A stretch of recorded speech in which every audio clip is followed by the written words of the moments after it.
பெரும்பாலும் இறை ஆற்றல் யார் மூலமாவது சரியான தகவல்களை தான் சொல்லிகிட்டு இருக்கு. அதை புரிஞ்சுக்கிறவங்க சரியாக புரிஞ்சுக்கணும். சரியாக புரிஞ்சுக்கணும்னு இறைவனை பிரார்த்தித்து இன்றைக்கி நம்ம ஒரு விஷயம் சொல்லுவோம். அது என்ன அப்படின்னு பார்த்தோன்னா, இது லட்சத்தில் அல்லது கோடியில் ஒரு ஜோடி இப்படி இருப்பாங்க. ஆதர்ஷ தம்பதிகள்னு சொல்லுவாங்க இல்லையா? அப்படின்னா யாருன்னு பார்ப்போம்.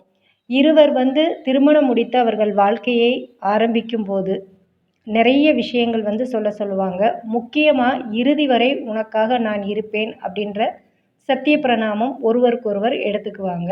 அப்படிப்பட்டவங்க தன்னோட கடமைகளோட உடல் ரீதியாக அனுபவிக்க வேண்டிய விஷயங்களை அனுபவித்து மன ரீதியாக சுக துக்கங்களை பரிமாறிக்கொண்டு உணர்வு ரீதியாக அருகில் இருந்தாலும் தொலைவில் இருந்தாலும் ஒருவரின் உணர்வு இன்னொருவருக்கு பாதுகாப்பாக அமைந்து உணர்வின் மூலமாக பேசிக்கொண்டு சக்தி ரீதியாக புரிய வேண்டிய விஷயங்களை புரிந்து வாழ்க்கையை சீரும் சிறப்புமாக வாழ்ந்து இறுதி உயிர் பிரியும் நேரத்தில் சுமங்கலியாக போகும் பாக்கியத்தை மனைவிக்கு கணவனும் தனக்கு பின் உணவு மற்ற விஷயங்களுக்காக யாரையும் சார்ந்து வாழும் சூழ்நிலையை உருவாக்காமல் மனைவியும் சேர்ந்தே உயிரை துறப்பது ஆதர்ஷ தம்பதிகள்.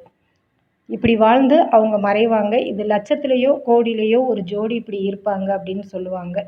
எல்லோரும் இப்படி இருக்க வேண்டியவர்கள் தான்.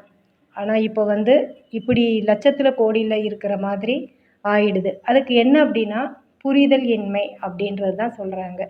உடன்கட்டை ஏறுதல்னு சொல்லுவாங்க இல்லையா? அது புரிதல் இன்மையினால தான் நிறைய விஷயங்கள் வேறு மாதிரி நடந்துருச்சு.